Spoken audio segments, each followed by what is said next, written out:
We need to know about the Liberian Civil War, which occurred from 1989 to 2003. Liberia was founded by freed American slaves in the 19th century, and with time, the descendants of these freed American slaves dominated the economic, financial, as well as the political class of the country.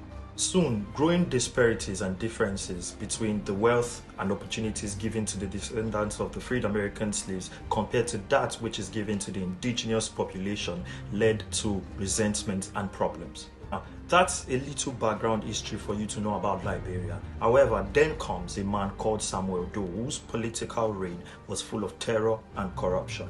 The war started on December 24, 1989, when a man called Charles Taylor led a rebel group known as the National Patriotic Front of Liberia against the Doe administration and government. This man, Charles Taylor, entered Liberia through Ivory Coast and gained the support of the indigenous population who had earlier been treated badly in their own country. Remember, we said something about the indigenous population who were treated horrifically by the coming and descendants of the American slaves.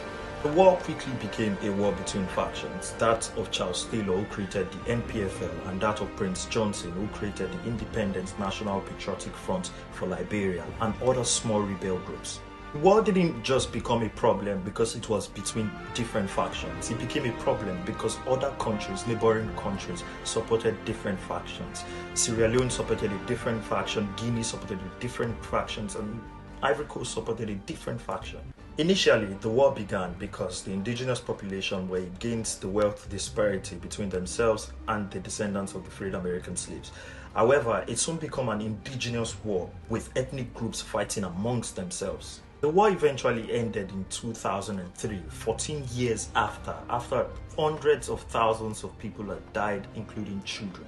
After the war ended, Charles Taylor was indicted for war crimes, and by 2005, Liberia produced its first female president, Ellen Johnson Sirleaf.